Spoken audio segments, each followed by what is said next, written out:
É a vós que eu dirijo a minha prece e de manhã já me escutais. Desde cedo eu me preparo para vós e permaneço à vossa espera. Graça e paz, cara amiga, caro amigo que acompanha diariamente a nossa meditação sobre a Palavra de Deus no Santo Evangelho, sobre a Palavra de Deus na Santa Liturgia, nesta sexta-feira da 15ª semana do Tempo Comum. Hoje a Igreja também celebra a memória de São Boaventura. São Boaventura é considerado, dentro da família franciscana, aquele que é como uma espécie de um segundo fundador. Ele põe bases teológicas no caminho da família franciscana. É o chamado Doutor Seráfico. Ele tem uma bela obra chamada O Itinerário da Mente para Deus, a mente que vai subindo, vai se elevando para Deus. Diz que São Francisco, quando viu aquele menino que tinha o de batismo o nome João, só Boaventura, né? Tão bom que a nossa vida seja enxergada dessa forma, uma boa aventura. Um homem que teve o nome modificado no sentido positivo, mas o meu nome você sabe, né?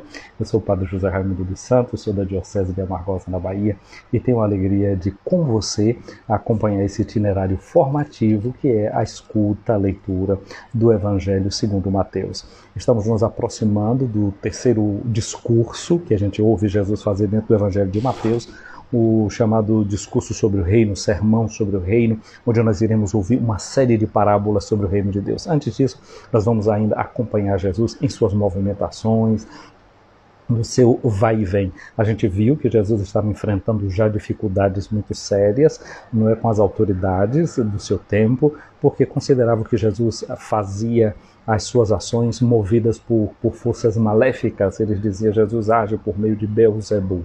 E a gente viu como Jesus não ficou neutralizado diante daquilo que pensavam as autoridades do seu tempo, diante das oposições que se levantaram contra ele. Ao contrário, Jesus trata de ampliar o horizonte da sua ação, não é?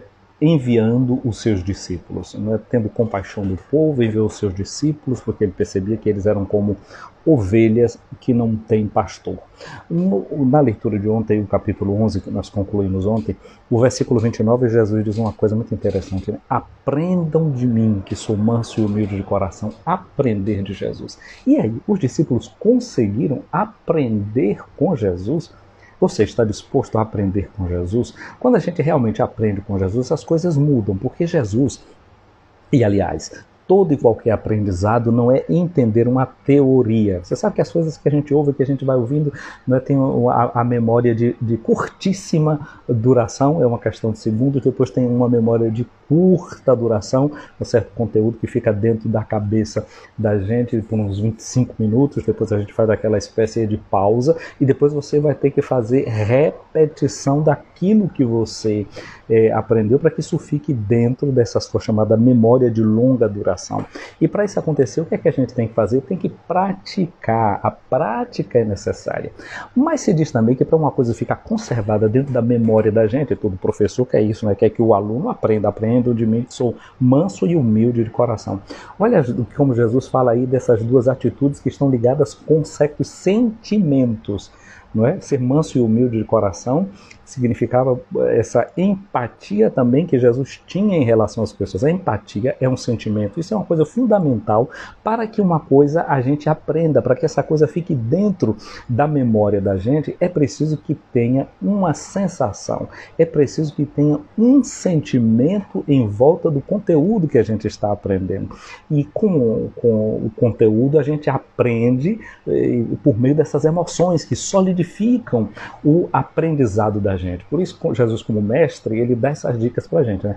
Presta atenção nesses sentimentos que devem acompanhar. E por isso esse sentimento de que Jesus tinha de ser manso, ser humilde de coração, fazia com que ele fosse uma pessoa cheia de gratidão. A gratidão acompanhava o processo de aprendizado. Te louvo, Pai, Senhor do céu e da terra, porque revelaste essas coisas aos pequenos e não fizeste isso com os grandes. Ou seja, vê qual é o sentimento de Jesus de gratidão, de louvor por esse aprendizado que está acontecendo. Mas, ao mesmo tempo, tem um outro sentimento, que é o sentimento, às vezes, de saber enfrentar a situação difícil. Jesus não fugia da situação difícil, não corria. Ele ia para frente. Agora ia para frente com a mansidão e com a humildade. Hoje vamos ver na prática como é que funciona essa humildade e essa mansidão de Jesus. Não significa que você não enfrente a questão como ela deve ser enfrentada, a situação precisa ser afrontada e Jesus ensina. Aí uma primeira coisa que a gente nota é que em relação aos discípulos de Jesus, os discípulos já estavam colocando em prática o que eles aprendiam com Jesus. E o que era que eles aprendiam com Jesus? Uma largueza de mentalidade, uma mente que se ampliava, uma mente que se abria para compreender a lei de Deus. Porque a gente tem que saber lidar com as leis. As leis são importantes para a nossa vida. Na vida em sociedade, se a gente não observa as leis, a gente está de novo dentro da selva, né? Mas a selva também tem as suas leis e é preciso descobrir as leis da natureza humana, as leis da natureza em volta da gente, ter essa atenção e saber que existe essa orientação. Mas a lei de Deus é sobretudo entendida como uma chave que se chama aliança. Existe um pacto entre Deus e o seu povo. Eu serei para vocês Deus e vocês serão o meu povo. E dentro desse pacto de Deus e o seu povo, o que é que você tem que fazer? Amar a Deus sobre todas as coisas e amar o seu irmão como a gente ama a gente mesmo. Essa é a nova aliança que a gente tem estabelecida no sangue de Jesus, que diz: amem vocês uns aos outros como eu amei. Então a gente tem que aprender uma medida de amor, que é aquela que é o amor de Jesus. E por isso toda sexta-feira dá pra gente o metro do amor, a medida do amor. Quando a gente olha para a cruz e entende a loucura de Deus em relação a você e em relação a mim. O amor de Deus por nós. Essa é a medida. E esse amor de Deus por nós, amor, não é a mesma coisa dizer colocar o coração em movimento, esse o aprendizado passa sempre pela emoção, não é colocar o coração em movimento. O amor se coloca e é muito necessário, sobretudo ali, quando você se defronta com as misérias do outro, com as necessidades do outro. Aí o amor tem um nome muito interessante que é misericórdia. Diante da miséria você põe o seu coração, você procura agir, você procura fazer alguma coisa. Não significa que quando a gente vê a miséria dos outros e faz alguma coisa, vamos ter os aplausos. Não significa que a gente vai ser sempre aprovado. Você tem que estar disposto também a abraçar o conflito, a conflituosidade que envolve certas opções nossas pelo bem do irmão, pelo bem da irmã. Portanto, o Evangelho de hoje, começamos a ler o capítulo 12 do Evangelho de Mateus, vamos ler os primeiros 8 versículos de 1 a 8. A cena de hoje é uma cena que se dá no meio de uma roça. Jesus está na roça, Jesus está no campo. Como é que Jesus chama a gente para aprender as coisas? Na prática, no dia a dia. É aquilo que diz o livro do Deuteronômio, que o pai e a mãe devem educar o filho enquanto estão no caminho, enquanto estão na estrada, quando está caminhando, quando está sentado, quando vai se deitar, quando se levanta. Não perder oportunidade pedagógica. Tudo deve ser desfrutado como uma oportunidade para ensinar e, sobretudo, uma oportunidade para aprender. O aprendizado se dá na prática. Jesus hoje está assim, passando por uma roça, os seus discípulos também. E qual é o dia da semana? Isso também é muito importante, é o dia de sábado. O que é que significa o sábado na mentalidade do hebreu? Primeira coisa, lembrava o dia em que Deus, terminada a criação no sexto dia, portanto hoje, a sexta-feira, é o último dia em que Deus termina a sua criação criando o ser humano, Adão, aquele que vem da terra. Então Deus finaliza a sua obra criando o homem e no sábado Deus, portanto, contempla o que ele fez. Portanto, a primeira coisa, do ponto de vista da criação, o sábado é dia da contemplação da obra da criação. Você para olhar o que você realizou, o que você fez. E Deus viu que tudo que fez era bom. Deus descansa nas suas obras. Lembra que ontem dizia: vinde a mim quem está cansado e fatigado, e eu vos darei repouso. Então a gente em Cristo encontra o repouso. A gente deve encontrar o repouso também daquilo que a gente faz. Então a palavra Shabat, sábado, significa dia do repouso. Jesus não tem que dizer: vinde a mim quem está cansado e aflito, e eu vos darei repouso. Então o nosso repouso, Cristo é o nosso sábado, é o nosso Shabat, é o nosso repouso. O seu coração é o lugar do nosso repouso. Santo Agostinho que Senhor, tu nos fizeste para ti, nosso coração vai estar inquieto enquanto não repousar em ti. Então Cristo é o nosso repouso. Por isso hoje ele vai dizer para nós, eu sou o Senhor do repouso, eu sou o Senhor do sábado. Não é? O sábado tem um Senhor, tem alguém que dá a norma sobre o sábado, tem alguém que indica para nós o que é o sábado. Portanto, era um memorial da contemplação do criado. Mas depois da experiência feita no Egito, a experiência de escravidão, onde os judeus trabalhavam sem parar, sem as formas para fazer o barro, isso aqui, para fazer os tijolos, isso, aquilo, outro, o faraó queria a mesma quantidade de trabalho, ou seja, o sábado passou a ser o memorial da libertação do Egito, onde as pessoas trabalhavam como escravos. Para que serve o nosso trabalho? Deve ser um trabalho que nos ajude a nos realizar como seres humanos, como colaboradoras e colaboradores de Deus na obra da sua criação. Nós somos co-criadores, não é? Então nós não devemos trabalhar como máquinas para nos estressar, não é? A gente deve trabalhar para viver e não viver para trabalhar. E devemos ter os frutos dignos do nosso trabalho, para depois poder ter o repouso necessário. Trabalhar para também ter o repouso. Repousar no trabalho. Se São Bento, dia 11, celebramos a festa dele, né? Reza e trabalha. Conjugar essa realidade. Então, o sábado, depois do Êxodo, é memorial da libertação. Portanto, contemplação e libertação são duas coisas que estão juntas no dia de sábado. E no meio disso aqui está o trabalho. Está o trabalho como dom de Deus e como possibilidade dada ao homem de renovar a face da terra. Portanto, num dia de sábado, Jesus com seus discípulos estão passando por uma roça, por uma plantação. Os discípulos sentiram fome, olha só, fome. Gente, eles não sentiram apetite, não, sentiram fome. Fome é diferente de apetite. Quando você sente fome, é sentir o estômago roncando, é sentir as forças indo a menos, e você vê ali, tenho que comer ou não tenho que comer? Os discípulos já estavam nessa situação. Como Jesus viu também a multidão que estava caminhando, escutando Jesus, mas não queria ir para casa, porque queria estar ouvindo o que Jesus estava dizendo. Mas Jesus disse, olha, dá o que comer para eles, não é? Vocês mesmos resolvam essa parada aí, resolvam essa situação destas pessoas. A gente sabe, Jesus diz para a gente, o homem não vive somente de pão, mas de toda palavra que sai da boca de Deus. Mas naquela hora aí que as multidões estão ali, já tinham ouvido muito da boca de Jesus, agora não adianta estar fazendo um novo discurso para eles. Está lendo uma passagem da Bíblia, tem que dar o que comer. Tem que dar pão para quem tem fome. E aqui Jesus hoje está com os seus discípulos que estão numa situação de fome. E quando eles passam no meio dessa plantação, eles começam a apanhar espigas para comer. Diante da fome que comer, vão comer. Isso não tinha nada contra a lei. O capítulo 23 do Deuteronômio diz isso. Se você está passando no meio de uma roça, você pode arrancar com a sua espiga e comer. O que estava proibido era você pegar uma foice e sair por ali cortando a roça do outro, que aí você já iria indo para além da necessidade. Mas aquela que era a sua necessidade deveria ser satisfeita. Então a gente pode pensar, dentro da nossa sociedade, a gente está tendo produção suficiente para dar de comer a quem tem necessidade? O outro tem direito de comer. Por isso que hoje em dia se fala tanto, por exemplo, de renda mínima.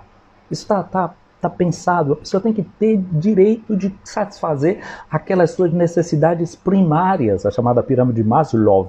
Tem um nível de necessidade primária que, como sociedade, a gente deveria garantir.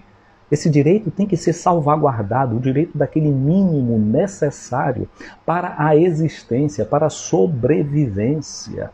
Então, o ser humano tem direito a isso. Esses discípulos de Jesus estavam ali e foram arrancando o que eles tinham necessidade para comer. Os fariseus viram isso. E na medida que os fariseus veem isso, eles olham e dizem, os teus discípulos estão fazendo o que não é permitido fazer em dia de sábado.